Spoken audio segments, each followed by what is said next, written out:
meu povo! Professora Andréa Silva na área. Vamos estudar hoje sobre arcadismo, tá bom? Gente, antes de iniciarmos a aula de hoje, eu quero pedir um favor para vocês. Vai lá, se inscreve no meu canal, se inscreve aí, aproveita que você já entrou para ver o vídeo e se inscreve, não custa nada, tá bom? Se inscreve, deixa o like. Ao final do vídeo, caso você não goste do vídeo, tira o like, não tem problema. Mas se inscreve no meu canal para eu saber se tá ficando bacana. Pode dar dicas também, tá? Se a aula tá ficando bacana, se não, se tem dica de algum outro tema que queira aprender. Qualquer dúvida, angústia, lamentação, eu tô aqui para ouvir e eu sei muito bem receber, tá bom? Também, se quiser elogiar, pode elogiar, tá? Seguinte, vamos para o que nos interessa, tá bom? Vem comigo. Na aula de hoje vamos falar sobre arcadismo. O que é o arcadismo? O arcadismo é uma escola literária que surge por volta do século XVIII. E o que está acontecendo aqui na história no século XVIII? É o século das luzes, conhecido como iluminismo, lembram? Essa parte aqui vocês vão ver em história. Mas só para que vocês retomem aí, aqui o movimento iluminismo, ele tinha, só para que vocês contextualizem, tá? O iluminismo, ele tinha a função, ele tinha um objetivo de defender a razão. Ele queria que as pessoas desenvolvessem a capacidade de raciocinar, tá? Então, olhem só como começamos, né? As pessoas, elas estão assim, ó, ei, acorda, bora, bora, bora, acorda pra vida, cara. Não é assim, né, que você vai tentar fazer alguma coisa. Acorda, ó. Outro marco aqui na história é a Revolução Francesa. A busca ali pela igualdade, liberdade, fraternidade está em alta, ok? Então, a ciência aqui é utilizada para a fase de transição. Então, eu tenho a ignorância, né? A busca pelo conhecimento para que acabe com a ignorância, que é esse iluminismo, tá? E tenho a Revolução Francesa, que é essa busca pela igualdade, fraternidade e fraternidade e liberdade, tá bom? Só para que vocês lembrem aqui, para que vocês contextualizem, já tem uma aula minha aqui no canal sobre barroco, tá? Mas caso vocês queiram dar uma olhada no que vem antes do arcadismo, é o barroco, tá bom? Então, o arcadismo, ele será totalmente o contrário. Por mais que seja a próxima escola literária, é o contrário do barroco. Nessa fase, temos uma figura marcante, né? Que não podemos esquecer de falar, que é o Sebastião José de Carvalho e Melo, também conhecido como Marquês de Pombal, tá? Ele criou um conjunto de reformas que visava recuperar a independência econômica, né? E como assim, professora? Ele queria que a indústria não alterasse ali não alterasse o ensino e a ideologia, tá? Então, por isso que ele criou esse conjunto de reformas que visava recuperar a independência econômica. Partindo aqui para duas vertentes, né, do nosso arcadismo, um em Portugal e outro no Brasil, como vocês sabem, a literatura aqui ela é totalmente dependente, né? As artes elas são totalmente dependentes ainda. Em Portugal, partimos então da análise do nome já. Por quê? Porque Arcádia lá significava ali viver em paz, em harmonia com a natureza, certo?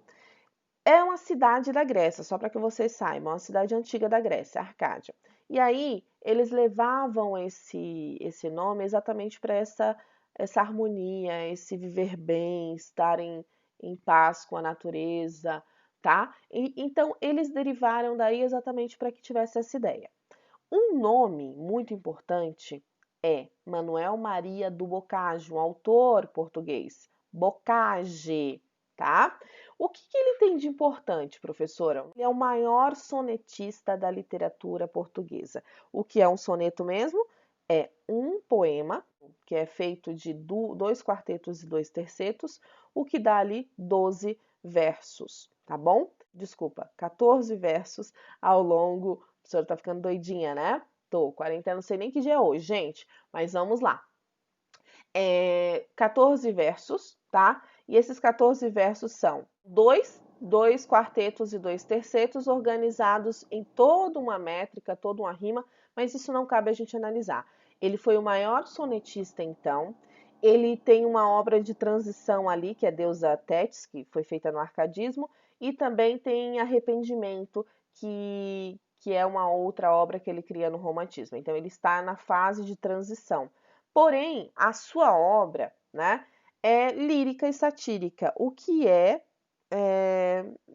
por mais que seja uma obra de transição, é algo típico ali do arcadismo, tá bom? Então, por isso que ele é um autor Arcade, tudo bem? Isso em Portugal, galera. Já aqui no Brasil, acaba surgindo essas Arcádias, tá? O que são as Arcádias? Arcádias são sociedades literárias, são grupos de jovens que se reuniam para conversar, estudar, falar de literatura. Olha só que bacana. Então, ao invés de se reunir para fazer aquela resenha, ou até mesmo fazendo aquela resenha que vocês costumam conhecer hoje em dia, eles conversavam sobre as mazelas do mundo, como o mundo estava, produziam poemas e obras, né? Então eles pensavam muito nessa parte da literatura. Existia um grupo, era como se fosse hoje um grupo de estudo. Então era uma sociedade literária, tá bom? Aqui eu tenho que ressaltar o seguinte: eles escreviam, sim, eles eram muito, digamos, gostavam de socializar, tá? Porém, eles escreviam com pseudônimos. O que são pseudônimos, professora? Pseudônimos é quando eu crio um nome para assinar alguma obra minha. Então, eu vou lá, escrevo um monte de poema e não quero aparecer como Andréia. Hoje eu tenho a opção de não querer aparecer. Eu vou lá e escrevo Raimunda José Maria da Silva. Eu quero assinar como Raimunda José Maria da Silva. Posso? Posso, é um pseudônimo. Só que naquela época não era uma escolha, tá? É uma época de muita. Lembra? A Revolução Francesa está pedindo liberdade, igualdade e fraternidade. Então significa que já tinha? Não, pelo contrário, tá? Então as pessoas precisam estar muito escondidas, precisam se manter contraídas da sociedade, camufladas, tá? E aí vai surgir surge então o uso dos pseudônimos, tá? Aqui, no Brasil, lembra da Inconfidência Mineira e tudo mais? Então, vai acontecer em Minas, certo? Tudo isso é na mesma época. Ocorre em Minas. Em qual região, professora, de Minas? Na cidade de Vila Rica, tá? Professora, eu nunca ouvi falar em Vila Rica. Vila Rica é uma cidade que hoje é conhecida como Ouro Preto. Lá pertinho de Mariana, onde aconteceu aquele desastre há anos atrás. Isso aí. Próximo assunto aqui. Olha só, gente, que imagem bacana. O que é que vocês veem aí na imagem de vocês? Eu vejo um ser humano totalmente descansado, né? Totalmente de bem com a vida, deitado numa rede. Essa é a essência do arcadismo, tá bom? Esse descanso, essa vida pastoril, esse bucolismo, tá? Então, vai acontecer o quê? Nas características, vocês vão poder perceber exatamente isso. Esse fugere urben é a fuga das pessoas que estavam na cidade, tá? Ou, como vocês gostam de conversar, que gostam de falar, fugere urben. Também pode ser fugere urben ou fugere urben. O que importa aqui é vocês entenderem o seguinte: é a fuga das pessoas que estavam na cidade, elas acabam indo para o campo para descansar, para ter uma vida em harmonia com a natureza, em paz. Estão cansados do caos, né? Que toda aquela revolução, todo aquele transtorno que foi causado, tá bom? A áurea mediocritas, olha só, a gente vai ter muita presença de palavras no latim, tá? De características que são latinas, são aí atribuídas ao nosso arcadismo. Por que isso? Eles buscam ali se apropriar de linguajares latinos e também aqui, ó, de seres mitológicos para construir essa literatura que é o arcadismo. Então vocês vão ver com muita presença, tá bom? Próxima característica é o carpe diem. Vocês lembram carpe diem? Tem gente que vai lá, faz uma tatuagem de um diamante e coloca carpe diem. Significa o quê, professora? Significa aproveite o hoje, viva com intensidade, você não sabe se realmente tem um amanhã. Então, aproveite cada minuto, tá? Aproveite aquilo que a vida está lhe proporcionando agora. Esse é o Carpe Diem, tá? Inutiliam truncate. O que seria inutiliam truncate? Eu vou cortar o que é inútil. Vejam, fugir para o campo, eu preciso, então, só para que vocês lembrem aqui, Áurea Mediocritas é a vida pobre de recursos, tá, gente? Acabei não comentando, desculpa, deu uma puladinha, mas é a vida pobre de recursos, mas de espírito eu estou riquíssimo. Então, a Áurea Mediocritas, eu vou focar nisso. Aqui você vê uma pessoa pobre de recursos, né? Se você vê que ela não está com a melhor rede, o melhor cobertor, no resort, eu coloquei exatamente sem plano de fundo para que vocês vejam isso, não está no resort descansando, analisando ali a paisagem, não, ele está apenas curtindo aquele momento. Talvez financeiramente ele seja uma pessoa pobre, mas o espírito dele, que é o que vale, né? Que aqui para nós é o que vale realmente. Este é riquíssimo, tá bom? Então, essa é a Áurea Mediocritas. O Carpe Diem, como eu já falei, é aproveitar o dia. Inutiliam truncate é essa necessidade de cortar o que é inútil e aproveitar e viver apenas aquilo que é realmente essencial. Locus amenos ou locus amoenos, né? Tem essas duas expressões. É viver num lugar ameno, num lugar em paz. Gente, aqui é realmente, ó, good vibe, tá? É viver aquilo que realmente a natureza tem para proporcionar, tá bom? Bucolismo também é uma característica. O bucolismo é a vida pastoril, é viver de acordo com o simples e ser um bom pastor ali. Realmente, imagine o seguinte: um lago com uma rede, umas ovelhinhas pastando ali próximo do lago. É essa visão que ele tem do arcadismo, é essa visão que o arcadismo nos passa, tá bom? Só que o racionalismo aqui precisa ser respeitado, porque você não pode fazer tudo isso de acordo com as vontades de Deus. Não, o racionalismo aqui ele vai ocorrer em oposição à fé, tá bom? Linguagem simples e de fácil entendimento, então não tem nada muito complicado, levando em consideração a situação do ser humano então que vive aqui nessa época. Existe uma mímese. O que é mímese, professora? Mímese é a aproximação com a realidade, é uma cópia da realidade, algo parecido com a realidade, tá? E o idealismo, por quê? Porque eu quero pensar em algo racional, viver de forma racional, mas eu tenho um objetivo, eu sei onde eu quero chegar, tá? Por mais que esteja chegar onde? Num ambiente muito, muito, muito tranquilo, tá bom? Galera, ficou alguma dúvida? Se ficou, já comenta aí, tá? Agora eu que faço uma pergunta para vocês, né? Já se inscreveram no meu canal? Se não se inscreveu, vai lá, se inscreve, não deixa de se inscrever no meu canal, certo?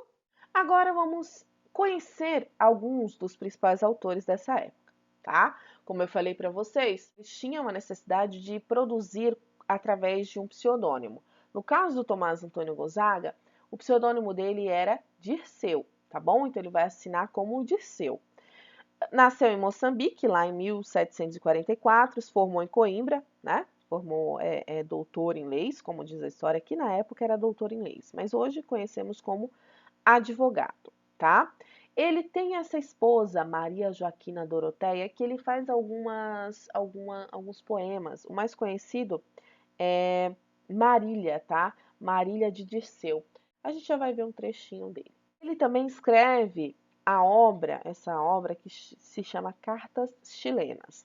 Quando ele fala em Maria Joaquina Doroteia, né, a sua Marília, ele escreve de forma lírica, ele foca no lirismo, no eu, no sentimentalismo.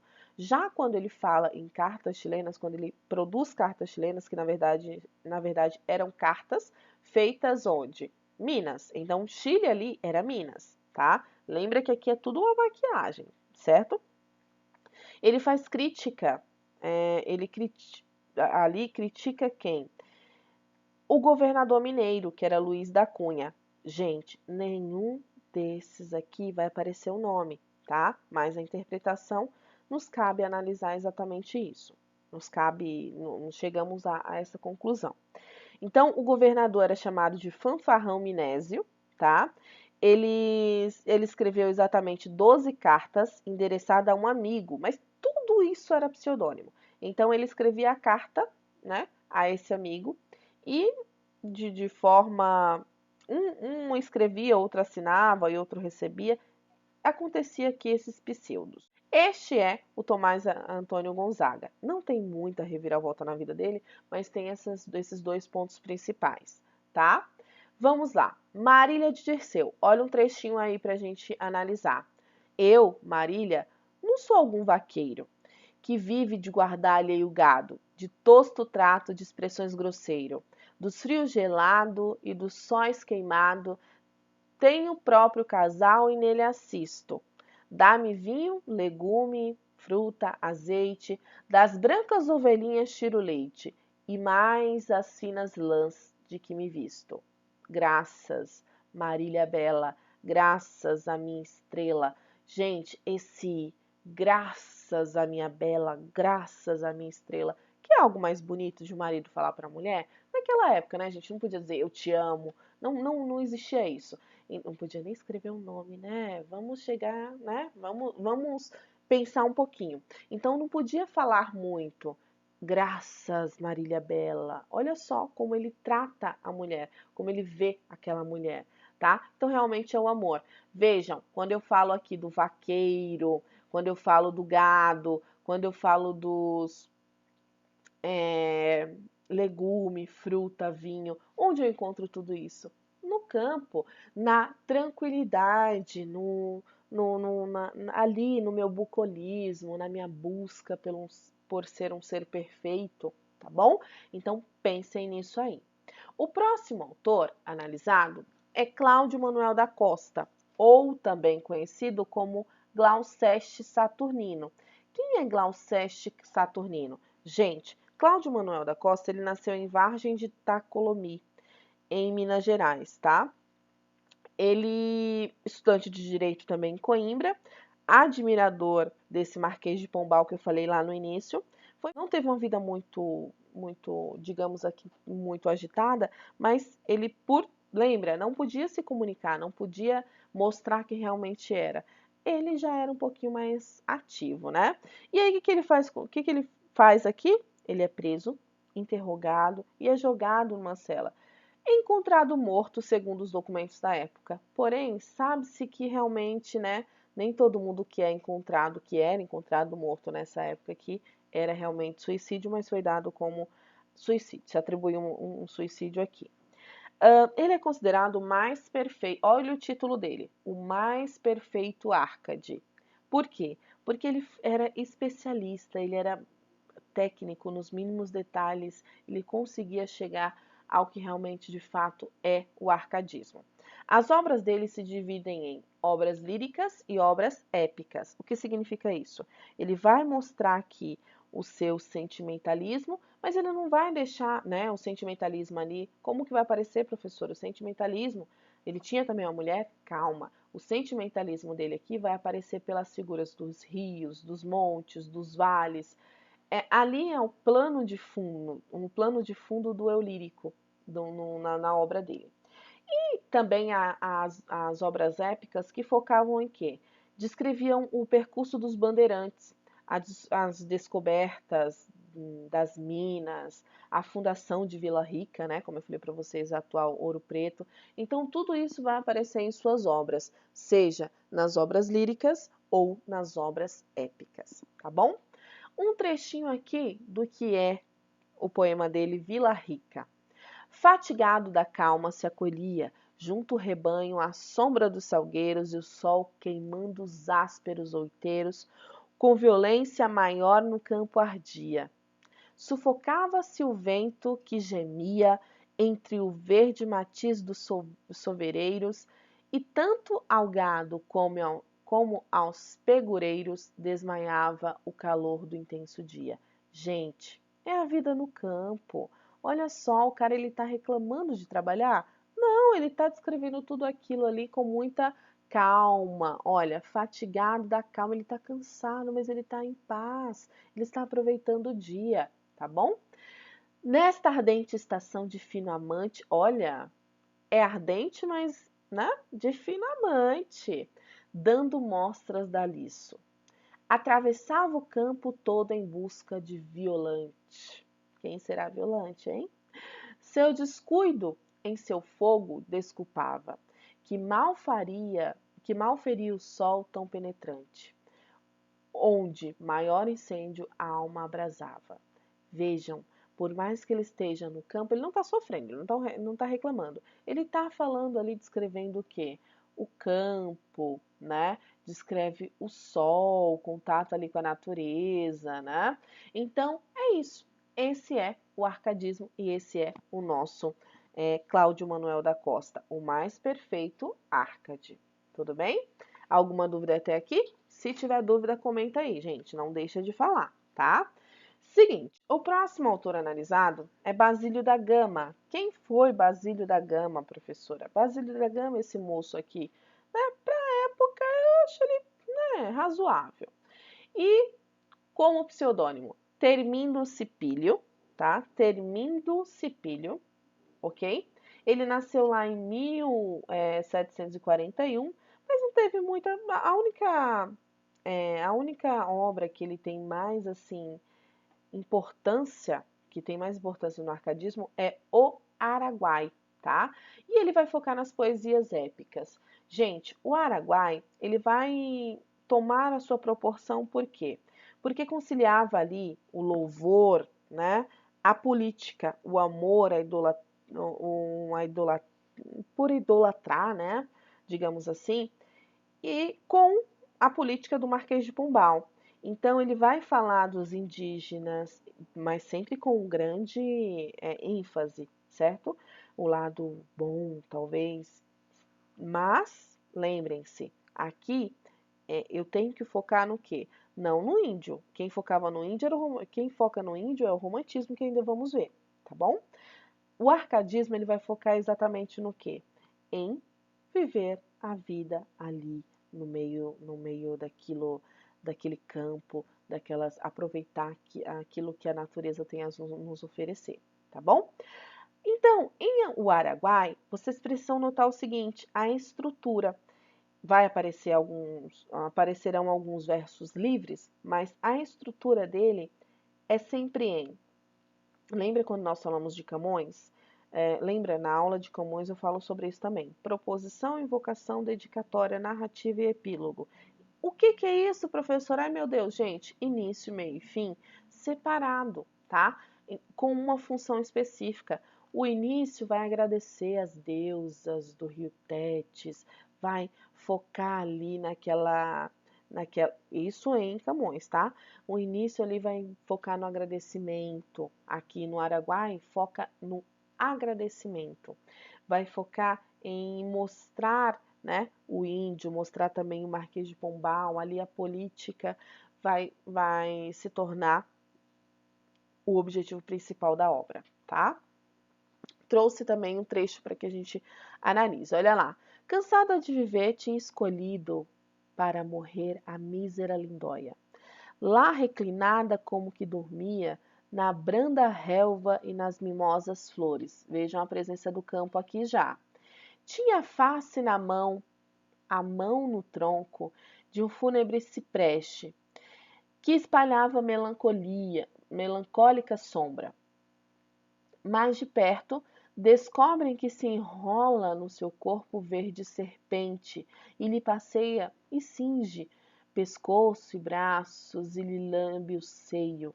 Fogem de haver assim sobressaltados verde serpente e lhe passeia e cinge pescoço e braço e lambe o seio. Fogem de haver assim sobressaltados. Vejam essa repetição, galera. E param, cheios de temor ao longe, e nem se atrevem a chamá-la, e tremem. Gente, essa grande. É, essa ênfase que ele dá, né, essa repetição que ele mostra aqui, é exatamente para mostrar o quê? ela tá lá deitada à beira junto com as relvas, na branda relva e nas mimosas flores. Então é isso, tudo bem? Esse é o nosso Basílio da Gama, ok? O próximo aqui ao analisarmos é José de Santa Rita Durão. Ele publicou, né? Nasceu lá em 1722, teve uma vida bem amena também, então não vamos focar nisso, mas ele publicou lá em 1781 um poema épico chamado Caramuru. Caramuru. Gente, Caramuru já virou até novela da Globo, tá bom? Se quiserem dar uma pesquisadinha depois, mas um poema que era feito de 10 cantos em oitava rima, seguindo a divisão também de proposição, invocação, dedicatória, narrativa e epílogo, ou seja, início, meio e fim. E aqui eu tenho como ideia central a história que parece com uma lenda, tá? Parece com uma lenda. Tem um naufrágio, um salvamento, as aventuras de Álvares Correia, né, que é o Caramuru. Aqui, tudo isso acontecendo de forma meio que parecendo com o gênero textual lenda, tudo bem? Há um destaque à descrição, à informação. Então, notem que por mais que ele fale do campo, ele sempre vai focar no quê? Na descrição, o que lembra o que é uma poesia épica, tá bom? Vai focar em grandes feitos históricos, porém de forma descritiva. Entenderam? Caramuru, trouxe aqui um dos cantos, tá? Que é é um poeminha, tá? E aí eles escrevem canto para não nomear. Copiosa multidão de nau francesa corre a ver o espetáculo assombrada, ignorando a ocasião de estranha empresa. Pasma da turma feminil de que nada. Uma que as mais precede em gentileza não vinha menos bela do que irada. Era Moema, que de inveja geme, e já vizinha a não se apaga ao leme. Bárbaro, a bela diz. Tigre e não homem, porém tigre, por cruel que brande, acha forças, amor, que enfim não domem. Só a ti não domou, por mais que eu te ame. Fúrias, raios, coriscos que o ar consomem. Como não consumes aquele infame, mas apagar tanto amor com tédio e asco. Ah, que o corisme és tu, raio, penhasco? Então, ó, aqui tem a necessidade, né? É mostrado aqui os elementos do quê? Da natureza. Normalmente está em harmonia, né? Com o pastoril, tá? E aqui vai descrever o quê? A morte de Moema, tá? Tem uma obra até que famosa, que vocês vão ver em algumas das questões aí, que é do Victor Meirelles. Ele desenhou Moema morrendo ali, né? A Moema desfalecida, né? Ao lado do lago. Não dá para ver muito bem aí, mas eu espero que vocês tenham entendido, tá bom? A nossa aula chega ao fim. E eu queria que vocês analisassem o que é realmente o arcadismo, né? Ao longo dessa aula nós vimos que fala do pastoril e fala de morte e vai focar nesse sentimentalismo, mas as características são aquelas que nós estamos atribuindo à nossa vida hoje. Aproveitar o hoje, né? Fugir da vida de aglomerações, né? Então eu quero que vocês raciocinem aí, aplicando esse arcadismo à nossa vida, ao nosso estado atual de isolamento, tá bom? Espero que tenha ajudado vocês. Um beijo no coração de vocês. Até a próxima!